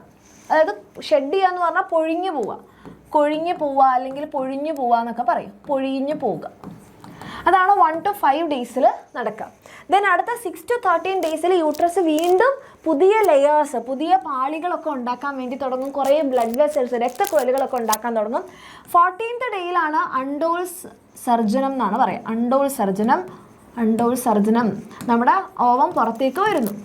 ദെൻ 16 to 28 ദിവസങ്ങൾ എന്താണ്, യൂട്രസ് ഇങ്ങനെ വെയിറ്റ് ചെയ്യാണ്. കൂടുതൽ ബ്ലഡ് വെസൽസ് ഒക്കെ ഉണ്ടാക്കി നല്ല യൂട്രസിനൊക്കെ ഇങ്ങനെ സ്പോഞ്ച് പോലത്തെ ബെഡൊക്കെ ആക്കി. കണ്ടോ മക്കളെ, ആദ്യം ഇതാണ് ബ്ലീഡിങ്, പിന്നെ യൂട്രസ് റെഡിയായി, പിന്നെ നമ്മുടെ ലാസ്റ്റ് ഡേയ്സിൽ എന്താ കട്ടി കൂട്ടി വരികയാണ്. എന്തിനു വേണ്ടിയിട്ട്, നമ്മുടെ സൈഗോട്ടിനെ റിസീവ് ചെയ്യാൻ. പക്ഷെ ആരും വരില്ല. അപ്പോൾ വീണ്ടും ഇവരെന്ത് ചെയ്യും, പൊഴിഞ്ഞു പോകും. ഇതാണ് ഇവിടെ നടക്കുന്നത്, നമ്മളുടെ ബോഡിയിൽ നടക്കുന്ന മെൻസ്ട്രേഷൻ. ഇതെൻ്റെ കുട്ടികൾക്ക് ക്ലിയർ ആയോ മെൻസ്ട്രേഷൻ? ഓക്കെ, ബേസിക്സ് മാത്രമേ നിങ്ങൾക്ക് പഠിക്കാനുള്ളൂ. ഇത് ഡീറ്റെയിൽ ആയിട്ട് നിങ്ങൾ നിങ്ങളുടെ +2 പഠിക്കുക കേട്ടോ. ഓക്കെ, ആൻഡ് ഈ സമയം എന്ന് വെച്ചിട്ടുണ്ടെങ്കിൽ നമുക്ക് കൂടുതൽ നമ്മുടെ യൂട്രസിൻ്റെ ലെയറൊക്കെ പൊട്ടിപ്പൊളിഞ്ഞ് വരില്ലേ. പൊട്ടുക എന്ന് പറഞ്ഞിട്ടുണ്ടെങ്കിൽ അവിടെ ഇൻഫെക്ഷൻ അല്ലേ, നമ്മുടെ യൂട്രസ് എന്ന് പറഞ്ഞാൽ ഉള്ളിലുള്ള ഭാഗമാണ്, അത് പൊട്ടിപ്പൊളിഞ്ഞ് വരും. അപ്പോൾ അവിടെ മുറിവുണ്ടായിട്ടുണ്ട്. അപ്പോൾ ആ സമയത്ത് നമുക്ക് ഇൻഫെക്ഷൻ വരാനുള്ള സാധ്യതകൾ കൂടുതലാണ്. അപ്പോൾ നമ്മൾ എന്ത് ചെയ്യണം, ആ സമയത്ത് നല്ല നീറ്റ് ആൻഡ് ക്ലീൻ ആയിട്ട് നിൽക്കണം. അതായത് നമ്മുടെ അണ്ടർവെയേഴ്സും ഇന്നർ വെയേഴ്സൊക്കെ നമ്മൾ നല്ല പോലെ തന്നെ എന്ത് ചെയ്യുക, വെയിലത്തൊക്കെ ഇട്ട് ഉണക്കണം. നമ്മുടെ പ്യൂബിക് ഏരിയ ഒത്തിരി സോപ്പൊന്നും ഉപയോഗിക്കരുത്, കാരണം അവിടെ ഒരു പ്രത്യേക pH ഉണ്ട്. ആ pH തെറ്റിക്കഴിഞ്ഞാൽ പ്രശ്നമാണ്. ഓക്കെ, അപ്പോൾ നമ്മൾ എന്ത് ചെയ്യുക, മൈൽഡ് ആയിട്ടുള്ള സോപ്പൊക്കെ ഉപയോഗിച്ചിട്ട്, അല്ലെങ്കിൽ അവിടെ പ്യൂബിക് ഏരിയാസ് വാഷ് ചെയ്യുന്ന കുറേ സൊല്യൂഷൻസ് ഒക്കെ അവൈലബിൾ ആണ് മെഡിക്കൽ ഷോപ്പിലോ ഡോക്ടേഴ്സിനോടൊക്കെ ചോദിച്ചാൽ കിട്ടും. അപ്പോൾ അത് ഉപയോഗിച്ചിട്ട് കഴുകുക. പിന്നെ നാപ്കിൻസ് ഒക്കെ റെഗുലർ ഇൻ്റർവെൽസിൽ നമ്മൾ ക്ലീൻ ചെയ്യാം. ഓക്കെ, നല്ലപോലെ പേഴ്സണൽ ഹൈജീനൊക്കെ കീപ്പ് ചെയ്യുക, നല്ല ന്യൂട്രിയൻസ് ഒക്കെ ഉള്ള ഫുഡൊക്കെ കഴിക്കുക. അങ്ങനെ ഇരിക്കുകയാണെന്നുണ്ടെങ്കിൽ എന്താണ്, നമുക്ക് വലിയ ബുദ്ധിമുട്ടുകളൊന്നും ഇല്ലാതെ നമ്മുടെ പീരീഡ്സ് മുന്നോട്ട് പോകും. Okay, so wash genital area with mild soap solution. Moisture എന്താ, അവിടെ നനവ് ഉണ്ടായി കഴിഞ്ഞാൽ, ഇപ്പം നമ്മൾ വാഷൊക്കെ ചെയ്ത് കഴിഞ്ഞാൽ അവിടെ നനവ് കീപ്പ് ചെയ്ത് കഴിഞ്ഞാൽ അവിടെ ഫംഗൽ ഇൻഫെക്ഷൻ, പൂപ്പൽ വരാനുള്ള സാധ്യതയുണ്ട്. ജെനൈറ്റൽ ഏരിയ എന്ത് ചെയ്യുക, മോയ്സ്ചർ ഇല്ലാതെ കീപ്പ് ചെയ്യുക. ഡ്രൈ ആയിട്ടുള്ള കോട്ടൺ അണ്ടർ ഗാർമെൻറ്റ്സ് വെയർ ചെയ്യാം. അങ്ങനെ നമ്മൾ ഇരിക്കുകയാണെന്നുണ്ടെങ്കിൽ എന്താണ്, നമ്മളുടെ ഈ ഒരു പീരീഡ്സ് നമുക്ക് വലിയ ബുദ്ധിമുട്ടില്ലാതെ എന്ത് ചെയ്യാൻ പറ്റും, മുന്നോട്ട് പോകും. അല്ലാന്നുണ്ടെങ്കിൽ അവിടെ ഇൻഫെക്ഷനായി, അവിടെ പെയിനായി, സ്വെല്ലിംഗ് ആയി അല്ലേ, കുറേ ബുദ്ധിമുട്ടുകൾ ഉണ്ടാക്കും. അപ്പം നമ്മൾ ഈ പീരീഡ്സ് ഫേസിൽ പ്രത്യേകിച്ച് നല്ല പേഴ്സണൽ ഹൈജീനൊക്കെ കീപ്പ് ചെയ്തിട്ട് തന്നെ നിൽക്കാൻ നോക്കുക. ഓക്കെ, അതാണ് നമ്മളുടെ ഗേൾസിലും ബോയ്സിലും ഉണ്ടാകുന്ന മെയിൻ ആയിട്ടുള്ള മാറ്റങ്ങൾ. ഇനി നമ്മുടെ ശരീരത്തിൽ എന്തുണ്ടായി, സ്പേം ഉണ്ടായി. ആൻഡ് ഗേൾസിൻ്റെ ശരീരത്തിൽ എന്തുണ്ടായി, ഓവം ഉണ്ടായി. ഇനി നമ്മൾ നോക്കാൻ പോകുന്നതാണ് ഫെർട്ടിലൈസേഷൻ. ഓക്കെ, ഫെർട്ടിലൈസേഷൻ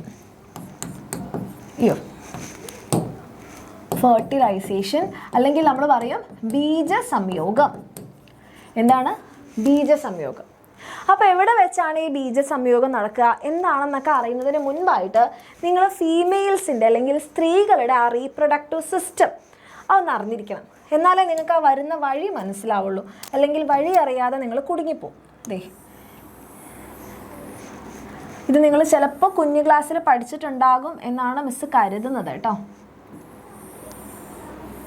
അതുകൊണ്ട് ഒത്തിരി ഡീറ്റെയിൽ ആയിട്ട് മിസ് പറയുന്നില്ല, ഒരു ഏകദേശമായി പറയുന്നുള്ളൂ.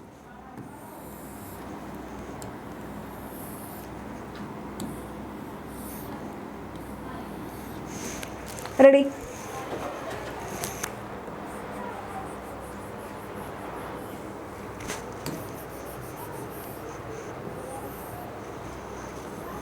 ഇപ്പോൾ ബോയ്സിന് ടെസ്റ്റീസ് ഉള്ളതുപോലെ സ്ത്രീകൾക്ക് എന്തുണ്ട്, ഓവറി ഉണ്ട്. ഇതാണ് സ്ത്രീകളുടെ ഓവറി. ഈ ഓവറിയിലാണ് നമ്മുടെ ഫോളിക്കിൾസ് ഒക്കെ വളരുക. എന്നിട്ട് നമ്മുടെ ഫോളിക്കിൾ പൊട്ടിയിട്ടാണ് അണ്ടം പുറത്തേക്ക് വരിക. ഓക്കെ, ആൻഡ് ഇവിടെ യൂട്രസിന് ഇങ്ങനെ ലൈനിങ് ഉണ്ട്. ഈ ഉള്ളിലുള്ള ലൈനിങ്ങിലാണ് എന്ത് ചെയ്യുന്നത്, നമ്മുടെ കുഞ്ഞു വാവ് ഒട്ടിപ്പിടിക്കുക.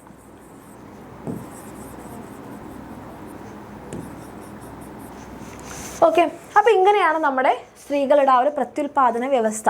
അപ്പോൾ ഇതിൽ നിങ്ങൾ നോക്കിക്കഴിഞ്ഞാൽ ഇത് എൻ്റെ മക്കൾക്ക് ഓൾറെഡി അറിയാം. ഇതാണ് നമ്മുടെ യൂട്രസ്, ഗർഭപാത്രം. ഓക്കെ, ഗർഭപാത്രം. ഇനി ഈ ഒരു ഭാഗത്തിനെയാണ് നമ്മൾ എന്ത് പറയുക, വെജൈന അല്ലെങ്കിൽ യോനി എന്ന് പറയുക. വെജൈന അല്ലെങ്കിൽ യോനി. ഈ യോനി വഴിയാണ് നമ്മളുടെ മെൻസ്ട്രൽ ഫ്ലൂയിഡ് പുറത്തേക്ക് പോവുക. യൂട്രസിൻ്റെ ലൈനിങ് പൊട്ടി മെൻസ്ട്രൽ ഫ്ലൂയിഡ് പുറത്തേക്ക് പോവുക. നോർമൽ ഡെലിവറിയിലെ സുഖപ്രസവം നിങ്ങൾ കേട്ടിട്ടുണ്ടാവില്ലേ? സുഖപ്രസവത്തിൻ്റെ സമയത്ത് കുഞ്ഞു വാവ പുറത്തേക്ക് വരുന്നത് ഇതിലൂടെയാണ്. പിന്നീട് കോപ്പുലേഷൻ്റെ സമയത്ത് അല്ലെങ്കിൽ സെക്സിൻ്റെ സമയത്ത് പീനസ് ഉള്ളിലേക്ക് കയറുന്നതും ഈ വെജൈനയിലേക്കാണ്. ഓക്കെ, ഇനി ഇവിടെ ഒരു കുഞ്ഞു ഭാഗമില്ലേ, ഇതിനെയാണ് നമ്മൾ പറയുക സെർവിക്സ്. മലയാളത്തിൽ സെർവിക്സ് തന്നെയാണ് കേട്ടോ. ഇത് യൂട്രസ് അല്ലെ ഗർഭപാത്രം. ഇതാണ് സ്ത്രീകളുടെ ഫാലോപ്പിയൻ ട്യൂബ്.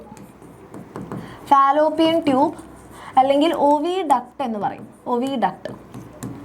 ഓക്കെ, ഒവിഡക്ട്. ഇത് പിന്നെ നമ്മുടെ ഓവറി അല്ലെങ്കിൽ അണ്ഡാശയം. ഇത്രയും ഭാഗം എന്തിനാണ് നിങ്ങൾ അറിയണമെന്ന് ചോദിച്ചാൽ നമ്മുടെ സ്പേം പോകുന്ന വഴി എക്സാമിന് ചോദിച്ചാൽ എഴുതാൻ വേണ്ടിയിട്ടാണ്.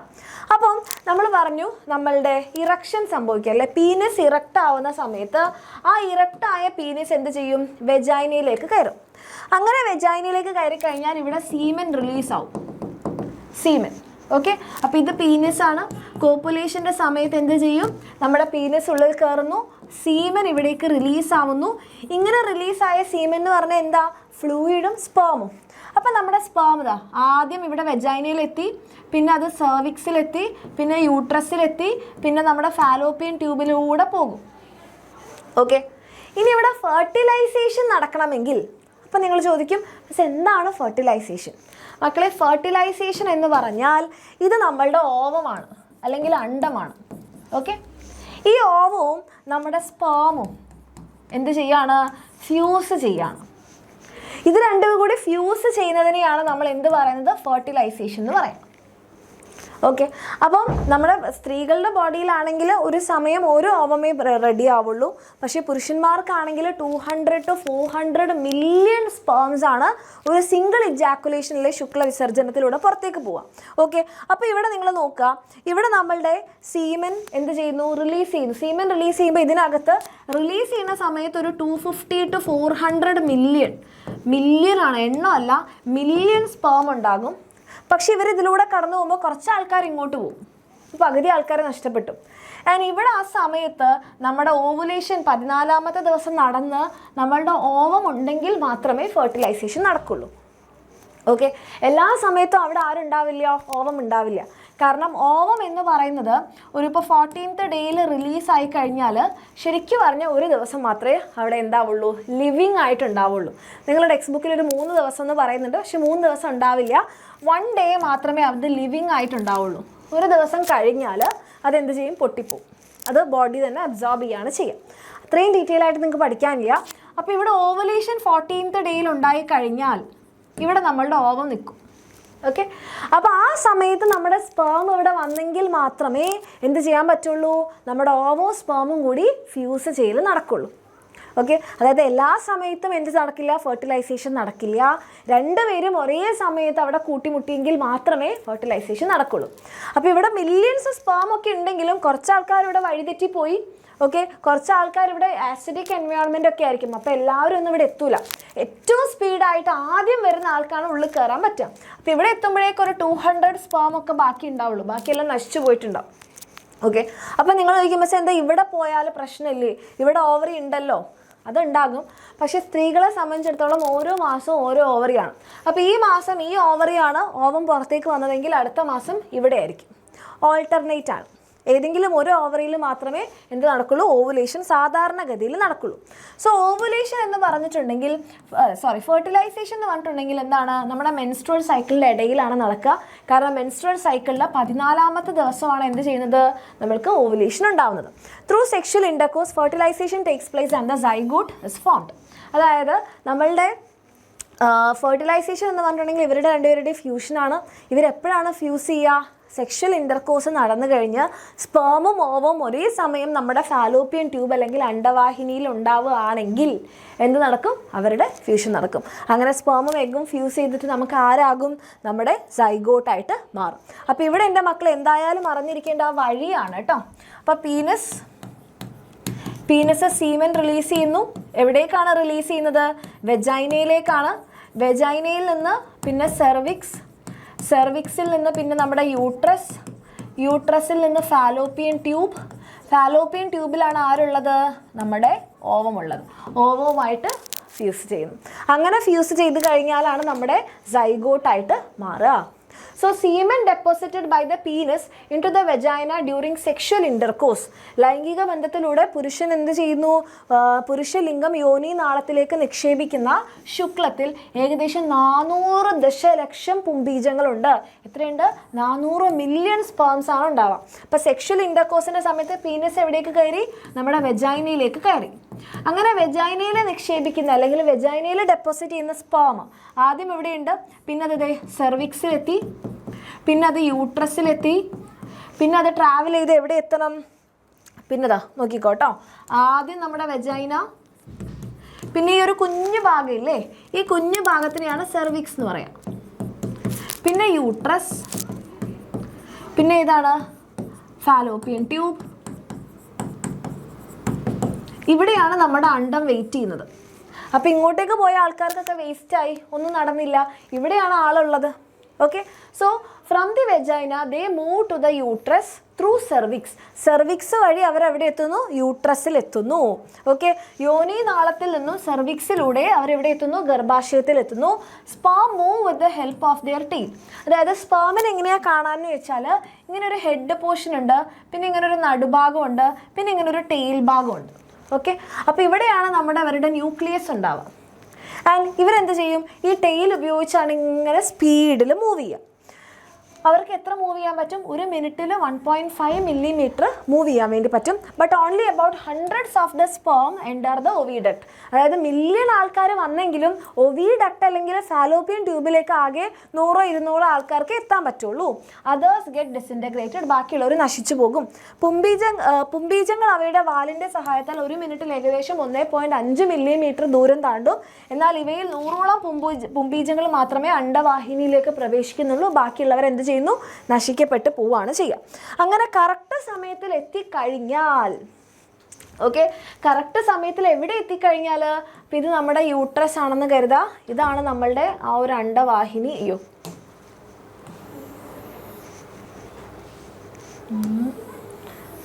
അപ്പം ഇവിടെയാണ് നമ്മളുടെ ആരുള്ളത്? എഗ്ഗ് ഉള്ളത്. അപ്പം കറക്റ്റ് സമയത്ത് നമ്മുടെ സ്പേം ഇവിടെ എത്തിയാൽ എന്ത് നടക്കും? ഇവർ രണ്ടുപേരും കൂടെ ഫ്യൂസ് ചെയ്തിട്ട് ആരുണ്ടാകും? നമ്മുടെ സിംഗിൾ സെല്ലായിട്ടുള്ള സൈഗോട്ട് ഉണ്ടാകും. അതായത് ഫെർട്ടിലൈസേഷൻ നടക്കും. ഫെർട്ടിലൈസേഷൻ അല്ലെങ്കിൽ ബീജസംയോഗം. അങ്ങനെ ബീജസംയോഗം നടന്നു കഴിഞ്ഞാൽ നമുക്ക് ആരെ കിട്ടി? സൈഗോട്ട് അല്ലെങ്കിൽ സിക്താണ്ഡം കിട്ടി. റെഡി? അപ്പം നമുക്കിവിടെ എന്ത് കിട്ടി? നമ്മുടെ സൈഗോട്ട് അല്ലെ സിക്താണ്ഡം കിട്ടി. അതായത് ഫെർട്ടിലൈസേഷൻ എപ്പോൾ നടക്കാനാണ് സാധ്യത? 10th to 17th. 10th to 17th എന്ന് പറഞ്ഞാൽ ഡേറ്റ് അല്ല. ഇന്ന് മിസ്സിന് പീരീഡ്സ് ആയെങ്കിൽ മിസ്സിൻ്റെ 10ാമത്തെ ദിവസം, ഇന്ന് 1, 2, 3 അങ്ങനെ കൂട്ടി 10ാമത്തെ ദിവസം മുതൽ 17ാമത്തെ ദിവസത്തിൻ്റെ ഉള്ളിലാണ് നമ്മുടെ ഓവുലേഷൻ അല്ലെ അണ്ടോത്സർജനം നടക്കാനുള്ള സാധ്യത. അത് എപ്പോഴാണെന്ന് നമുക്ക് കറക്റ്റ് പറയാൻ പറ്റില്ല. കാരണം നമ്മുടെ മെൻസ്ട്രൽ സൈക്കിൾ എന്ന് പറയുന്നത് എപ്പോഴും മാറിക്കൊണ്ടിരിക്കും. അതായത് ചിലപ്പോൾ മുന്നോട്ട് പോവാം, ചിലപ്പോൾ പിന്നോട്ട് വരാം. അല്ലേ, നിങ്ങൾക്ക് തന്നെ അറിയാം, ഗേൾസിന് അറിയുന്നുണ്ടാവും. എപ്പോഴും ഈ 28 ഡേ സൈക്കിൾ അതുപോലെ ആയിരിക്കില്ല. അങ്ങോട്ടും ഇങ്ങോട്ടും ഡേറ്റ് ഇങ്ങനെ മാറിക്കൊണ്ടിരിക്കും. അപ്പോൾ അതുകൊണ്ട് തന്നെ നമുക്ക് കറക്റ്റ് പറയാൻ പറ്റില്ല. ഇന്ന് എനിക്ക് പീരീഡ്സ് ആയാൽ എൻ്റെ കറക്റ്റ് 14ാമത്തെ ദിവസം എൻ്റെ ഓവം റിലീസാണെന്ന് പറയാൻ പറ്റില്ല. നമ്മുടെ ശരീരത്തിൽ നമ്മളിപ്പോൾ സ്ട്രെസ് ആയിക്കഴിഞ്ഞാൽ, നമുക്ക് ഉറക്കക്കുറവുണ്ടായാൽ, നമ്മൾക്ക് കറക്റ്റ് ബ്ലഡ് ഇല്ലെങ്കിൽ, ഹോർമോണൽ വേരിയേഷൻ ഉണ്ടെങ്കിലൊക്കെ ഇത് മാറ്റം വരും. അപ്പോൾ അതുകൊണ്ട് തന്നെ നമ്മൾ കറക്റ്റ് 14th ഡേന്ന് തിയറി പറയും. പക്ഷേ ഈ ഒരു ദിവസങ്ങൾക്കുള്ളിലാണ് എന്ത് നടക്കാൻ സാധ്യത? ഓവുലേഷൻ നടക്കാൻ സാധ്യത. അപ്പോൾ അതുകൊണ്ട് തന്നെ ഈ ഒരു സമയത്തിനുള്ളിൽ നമ്മളുടെ സെക്ഷൽ ഇൻ്റർകോഴ്സ് അല്ലെങ്കിൽ ലൈംഗിക ബന്ധത്തിൽ ഏർപ്പെട്ടാലാണ് എന്തുണ്ടാവുക? നമ്മുടെ സ്പേമും ഓവവും മീറ്റ് ചെയ്യാനും നമ്മുടെ സൈഗോട്ട് ഉണ്ടാവാനും സാധ്യതയുള്ളത്. ഓക്കെ, അങ്ങനെ സൈഗോട്ട് ഉണ്ടാവുന്നത് എന്താണ്? നമുക്കറിയാം, ഒരു സിംഗിൾ സെല്ലാണ് അല്ലേ? സിംഗിൾ സെല്ലാണ്. ഓക്കെ, 46. അപ്പം മനുഷ്യന്മാരുടെ കാര്യമാണെങ്കിൽ 46 ക്രോമസോമുകളുള്ള സിംഗിൾ സെല്ലാണ് ആര്? നമ്മളുടെ സൈഗോട്ട് അല്ലെങ്കിൽ സിക്താണ്ഡം. ഓക്കെ, അപ്പോൾ നമ്മുടെ സിക്താണ്ഡം അല്ലെങ്കിൽ സൈഗോട്ട് എന്ന് പറഞ്ഞാൽ സിംഗിൾ സെല്ലാണ്. പക്ഷെ നമ്മുടെ മനുഷ്യന്മാരുടെ ശരീരം എങ്ങനെയാണ് മക്കളെ? നമ്മുടെ മനുഷ്യന്മാരുടെ ശരീരം എന്ന് പറഞ്ഞാൽ മൾട്ടി സെല്ലുലാറാണ്, ബഹുകോശ ജീവിയാണ് നമ്മൾ. അപ്പോൾ എങ്ങനെയാണ് ഈ ഒറ്റ കോശമായിട്ടുള്ള നമ്മുടെ സൈഗോട്ട് ഇത്രയും കോശങ്ങളുള്ള നമ്മളായി മാറിയത്? എന്തോ സംഭവിച്ചിട്ടുണ്ടാവില്ലേ അല്ലേ? അപ്പം നോക്കിക്കേ, അതാണ് മിസ്സിനെ കാണിക്കാൻ പോകുന്നത്. നോക്കിക്കോട്ടോ, മിസ് ഒരു ഭാഗം മാത്രമേ ഇപ്പോൾ തൽക്കാലം വരയ്ക്കുന്നുള്ളൂ, കാരണം എല്ലാ ഭാഗവും നിങ്ങൾക്ക് വേണ്ട.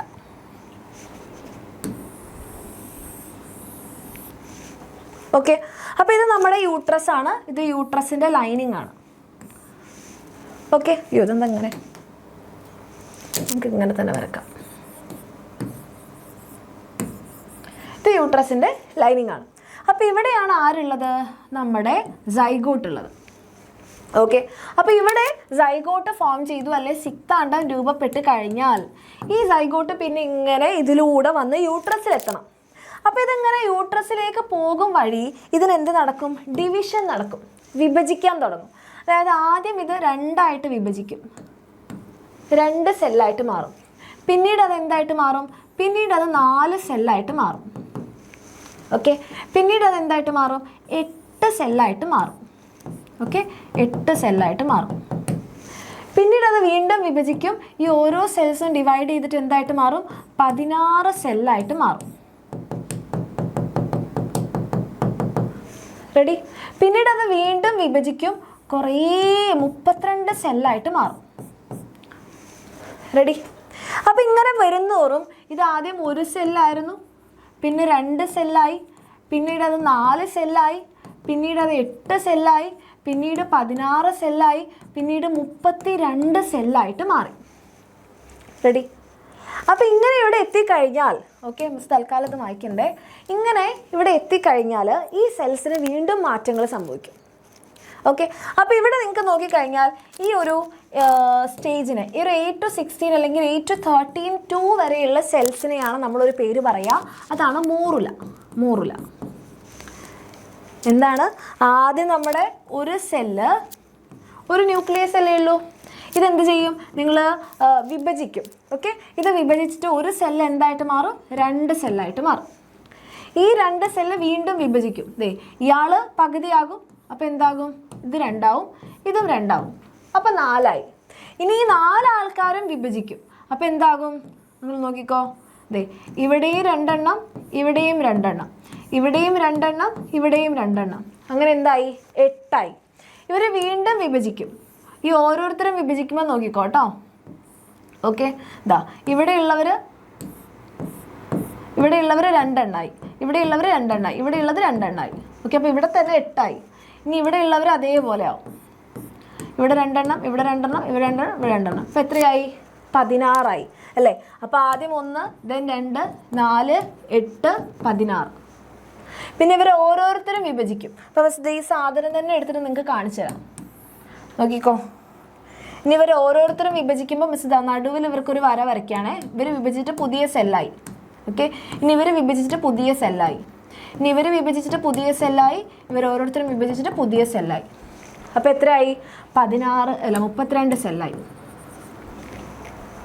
റെഡി? അപ്പം ഈ ഒരു 8 to 16 ആണ് പൊതുവേ പറയാറ്. പക്ഷെ നിങ്ങളുടെ ടെക്സ്റ്റ് ബുക്കിൽ മിസ്സിന് തോന്നുന്നു 8 to 32 ആണ് പറഞ്ഞതെന്ന് തോന്നുന്നു. അപ്പോൾ ഇവിടെ ഒരു കുറേ സെൽസ് ഉള്ള ഒരു ബോൾ പോലെയല്ല, ഒരു മൾബറി പോലെ. നിങ്ങൾ മൾബറി കണ്ടിട്ടോ മിസ്സിന് അറിയില്ല, മൾബറി പോലെയുള്ള ഒരു ലുക്കാവും. ഈ ഒരു സ്റ്റേജിനെയാണ് നമ്മൾ പറയുക മോറുല. മോറുല ആവുമ്പോഴേക്ക് നമ്മുടെ സൈഗോട്ട് എവിടെ എത്തിയിട്ടുണ്ട്? ദേ ഇവിടെ യൂട്രസിൽ എത്തിയിട്ടുണ്ട്. ഇവിടെ യൂട്രസിലെത്തിയ നമ്മുടെ ഈ മോറുലയ്ക്ക് വീണ്ടും മാറ്റങ്ങൾ വരും. അപ്പോൾ ഇവിടെ കുറേ സെല്ലായില്ലേ? ഈ സെൽസ് കുറച്ച് കഴിയുമ്പോൾ നോക്കുമ്പോൾ എങ്ങനെ ഉണ്ടാവും എന്നറിയാമോ? പുറമേ ഇങ്ങനെ കുറേ ഗ്രൂപ്പ് ഓഫ് സെൽസ് ഇങ്ങനെ, പിന്നെ ഇവർക്ക് ഡിവിഷൻ നടക്കും കേട്ടോ. ഡിവിഷൻ നടന്നിട്ട് ഇങ്ങനെ പുറമേ ഒരു ലെയർ ഓഫ് സെൽസ് ഫോം ചെയ്തിട്ടുണ്ടാവും. നടുവിൽ കുറച്ച് മാസ് ഓഫ് സെൽസ്, ഒരു ഗ്രൂപ്പ് ഓഫ് സെൽസ് ഇങ്ങനെ അടിഞ്ഞു കൂടിയതുപോലെ ഉണ്ടാവും. കുറച്ച് ഗ്യാപ്പും ഉണ്ടാവും ഇവിടെ. ഇവിടെ കണ്ടോ ഒരു ഗ്യാപ്പ്? ഇതിനെയാണ് നമ്മൾ പറയുക ബ്ലാസ്റ്റോസിസ്റ്റ്. ഇങ്ങനെ യൂട്രസിൽ എത്തുമ്പോഴേക്ക് ആദ്യം മോറലയായി, പിന്നെ അത് ബ്ലാസ്റ്റോസിസ്റ്റ് ആയിട്ടുണ്ടാവും. ഈ ബ്ലാസ്റ്റോസിസ്റ്റ് എന്ത് ചെയ്യും? നമ്മുടെ ഈ യൂട്രസിൻ്റെ ലൈനിങ്ങിൽ ബ്ലാസ്റ്റോസിസ്റ്റ് ആയില്ലേ, ഇങ്ങനെ ഈ ബ്ലാസ്റ്റോസിസ്റ്റ് പോയിട്ട് യൂട്രസിൻ്റെ ഉള്ളിലുള്ള ലൈനിങ്ങിൽ പോയി പറ്റിപ്പിടിക്കും. അങ്ങനെ പറ്റിപ്പിടിച്ച് കഴിഞ്ഞാൽ ഇത് കുറച്ച് കഴിഞ്ഞാൽ ഇത് ഉള്ളിലേക്ക്, നമ്മുടെ യൂട്രസ് അപ്പോഴേക്ക് എന്താണ്, ഭയങ്കര സ്പോഞ്ചി ആയിട്ട് ബ്ലഡ് വെസൽസ് ഒക്കെ നിറഞ്ഞ് നിൽക്കല്ലേ, അത് യൂട്രസിൻ്റെ ഈ ഉള്ളിലേക്ക് പോകും. ഇങ്ങനെ ഇത് ഉള്ളിലേക്ക് പോകുന്നതിനെയാണ് നമ്മൾ പറയുക ഇംപ്ലാന്റേഷൻ. ഇംപ്ലാന്റേഷൻ നടന്നു കഴിഞ്ഞാൽ നമ്മൾക്ക് പറയാം ദാറ്റ് ലേഡി അല്ലെങ്കിൽ that women is pregnant. Okay, അപ്പോൾ ഇങ്ങനെ നമ്മുടെ സൈഗോട്ട് വിഭജിച്ച് മിസ് പറഞ്ഞ 32 വരെ മിസ് പറഞ്ഞുള്ളൂ. അത് കഴിഞ്ഞ് വീണ്ടും വിഭജിച്ച് കുറേ സെൽസ് ആകും. പിന്നെ അത് ബ്ലാസ്റ്റോസിസ്റ്റായിട്ട് യൂട്രസിൻ്റെ ഉള്ളിൽ എന്ത് ചെയ്യും, പറ്റിപ്പിടിക്കും. അതിനുള്ളിൽ വെച്ചിട്ട് വീണ്ടും എന്ത് നടക്കും, വിഭജനം നടക്കും. സോ ഫെർട്ടിലൈസേഷൻ നടന്നു കഴിഞ്ഞാൽ എന്ത് സംഭവിക്കണം, ഇംപ്ലാന്റേഷൻ നടക്കണം. ഇത് നിങ്ങളുടെ ടെക്സ്റ്റ് ബുക്കിൽ തന്നിട്ടുള്ള ഒരു ഡയഗ്രമാണ് കേട്ടോ. നോക്കിക്കേ മക്കളെ, ഇവിടെ ദേ ഫെർട്ടിലൈസേഷൻ നടന്നു എന്ന് പറഞ്ഞിട്ടുണ്ടെങ്കിൽ നമ്മുടെ സ്പേമും അതേപോലെ തന്നെ ഇത് നമ്മുടെ എഗ്ഗ് സ്പേം വന്നിട്ട് ഫ്യൂസ് ചെയ്തു. അങ്ങനെ എഗ്ഗും സ്പേമും ഫ്യൂസ് ചെയ്ത് കഴിഞ്ഞിട്ട് ഇവിടെ നമ്മുടെ സൈഗോട്ട് അല്ലെങ്കിൽ സിക്താണ്ഡം ഉണ്ടായി. അത് ആദ്യം എന്ത് നടന്നു, 2 സെല്ലായി, 4 സെല്ലായി, പിന്നെ 8 to 16 സെല്ലായി. അതാണ് മോറുല എന്ന് പറയുന്നത്. റിപ്പീറ്റഡ് സെൽ ഡിവിഷൻ മോറുല ഉണ്ടായി. പിന്നെ അത് ബ്ലാസ്റ്റോസിസ്റ്റായി. ഈ ബ്ലാസ്റ്റോസിസ്റ്റ് യൂട്രസിൻ്റെ ഏറ്റവും ഉള്ളിലുള്ള ലൈനിങ് ആയ എൻഡോമെട്രിയം. യൂട്രസിന് 3 ലൈനിങ് ഉണ്ട്, പെരിമെട്രിയം, മയോമെട്രിയം, എൻഡോമെട്രിയം. ഇതിൽ എൻഡോമെട്രിയാണ് മിസ് പറഞ്ഞ ഉള്ളിലുള്ള ലൈനിങ്. അവിടെ പോയിട്ട് പറ്റിപ്പിടിക്കും. അതിന് ഇംപ്ലാന്റേഷൻ എന്ന് പറയും. So blastocyst grow and attach to the lining called endometrium. എൻഡോമെട്രിയത്തിൽ ഒട്ടിപ്പിടിച്ച് വളരാൻ തുടങ്ങിക്കഴിഞ്ഞാൽ അതിനെയാണ് നമ്മൾ ഇംപ്ലാന്റേഷൻ എന്ന് പറയാം. സോ പുംബീജവും അണ്ടവും ഫ്യൂസ് ചെയ്തു, സിക്താണ്ഡം അത് തുടർച്ചയായിട്ട് വിഭജിച്ച് മോറുല, ബ്ലാസ്റ്റോസിസ്റ്റ് യൂട്രസിൻ്റെ എൻഡോമെട്രിയത്തിൽ പറ്റിപ്പിടിക്കുന്നതോടുകൂടി ഇംപ്ലാന്റേഷൻ നടന്നു. So following fertilisation zygote undergo cell division. 2, 4, 8, 16 അങ്ങനെ സെൽ ഡിവിഷൻ നടക്കും.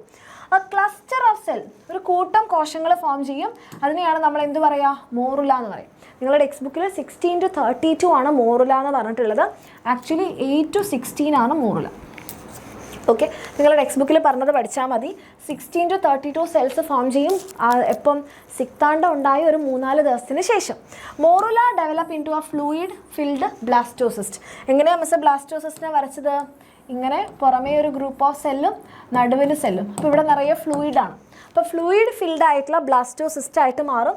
The blastocyst attach to the inner lining of the uterus. Inner lining ആണ് എൻഡോമെട്രിയം. അവിടെ പറ്റിപ്പിടിക്കും. അവിടെ പറ്റിപ്പിടിച്ച് കഴിഞ്ഞാൽ that is called implantation. Okay, അതിനുശേഷം അപ്പം ഇംപ്ലാന്റേഷൻ നടന്നു കഴിഞ്ഞാൽ നമ്മൾ പറയും പ്രഗ്നൻ്റ് ആയി. The blastocyst become embryo and develop into foetus through growth and differentiation. അപ്പോൾ ആദ്യം നമ്മുടെ എന്തായിരുന്നു, ഫീറ്റസ് ആയിരുന്നു. ഫീറ്റസ് പിന്നെ എംബ്രിയോ ആയിട്ട് വളരും. സോ സംയോഗം നടന്നതിന് ശേഷം ഒരു 3-4 ദിവസത്തിനുള്ളിൽ 16 to 32 കോശങ്ങളാവും മോറുല. അതിനുശേഷം എന്തായിട്ട് മാറും, ബ്ലാസ്റ്റോസിസ്റ്റ് ആകും. ബ്ലാസ്റ്റോസിസ്റ്റ് ഗർഭാശയത്തിലെ ആന്തരപാളിയായ എൻഡോമെട്രിയത്തിൽ പറ്റിപ്പിടിച്ച് വളരുന്നു. അതാണ് ഇംപ്ലാന്റേഷൻ. ഇതോടെയാണ് ഗർഭധാരണം ആരംഭിക്കുന്നത്. ബ്ലാസ്റ്റോസിസ്റ്റ് ഭ്രൂണമായും തുടർന്ന് ഗർഭസ്ഥ ശിശു എംബ്രിയോ ആയിട്ട് മാറുന്നു. ആദ്യം എംബ്രിയോ, പിന്നീട് ഗർഭസ്ഥ ശിശു ആയിട്ടുള്ള ഫീറ്റസ് ആയിട്ട് മാറുകയും ചെയ്യുന്നു. അങ്ങനെ പിന്നെ നമ്മുടെ കുഞ്ഞ് വളർന്ന് വലുതാവും. അപ്പോൾ ആദ്യം ഇവിടെ ആരായത്, ആദ്യം നമ്മുടെ സൈഗോട്ട് പിന്നീട് എന്തായിട്ട് മാറി, എംബ്രിയോ ആയിട്ട് മാറി. എംബ്രിയോ പിന്നെ ഫീറ്റസ് ആയിട്ട് മാറി. Okay, ready. അപ്പം ഇങ്ങനെയാണ് നമ്മുടെ എന്ത് നടക്കുന്നത്, വളർച്ച നടക്കുന്നത്. അപ്പം ഭ്രൂണം ഇത് മിസ് മലയാളത്തിൽ എഴുതരാം. സൈഗോട്ട് സിക്താണ്ഡം പിന്നീട് ഭ്രൂണം പിന്നീട് ഗർഭസ്ഥ ശിശു. അങ്ങനെ പൂർണ്ണ വളർച്ചയെത്തിയ ഗർഭസ്ഥ ശിശു എന്താകും, പുറത്തേക്ക് വരും. ഓക്കെ, അപ്പോൾ ഈ സിക്താണ്ഡം ഭ്രൂണമായിട്ട് മാറുമ്പോഴാണ് ആരൊക്കെ ആയത്, ആദ്യം 1, പിന്നീട് 2, പിന്നെ 4, 8, 16, 32, പിന്നെ blastocyst.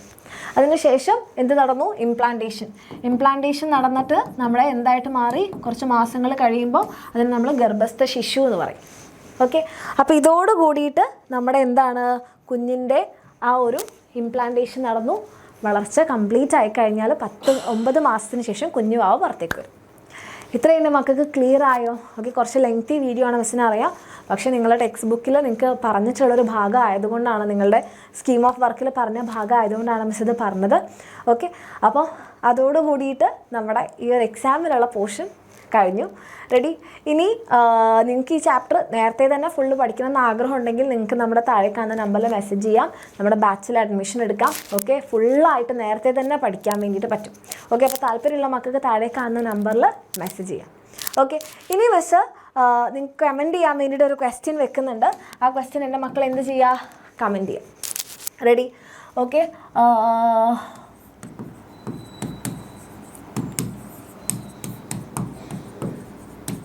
Fusion of sperm and ovum result in the formation of, അതായത് ഫോർമേഷൻ ഓഫ് ഡാഷ്. നമ്മളുടെ എഗ്ഗും അതായത് ഓവവും ഫോർമേഷൻ ഓഫ് ഡാഷ് എന്താണ്? ബീജവും അണ്ഡവും കൂടിച്ചേർന്ന് ഡാഷ് രൂപപ്പെടുന്നു. എന്താണ് ആ ഡാഷ് എന്ന് നിങ്ങൾ പറയാം. എന്താണ് നമ്മുടെ എഗ്ഗും സ്പേമും അല്ലെങ്കിൽ ഓവവും സ്പേമും കൂടിച്ചേർന്ന് എന്താണ് ഉണ്ടാവുക? സിംഗിൾ സെല്ലായിട്ടുള്ള സാധനം എന്താണെന്ന് എൻ്റെ മക്കൾക്ക് കമൻറ്റ് ചെയ്യുക. അതേപോലെ തന്നെ നിങ്ങൾക്ക് ഈ ക്ലാസ് മനസ്സിലായി യൂസ്ഫുൾ ആയെങ്കിൽ അതും തീർച്ചയായിട്ടും അറിയിക്കുക. ഓക്കെ, അപ്പോൾ നമുക്കിനി നമ്മുടെ നെക്സ്റ്റ് ഒരു ചാപ്റ്ററിൽ കാണാം. Okay, Tata, thank you.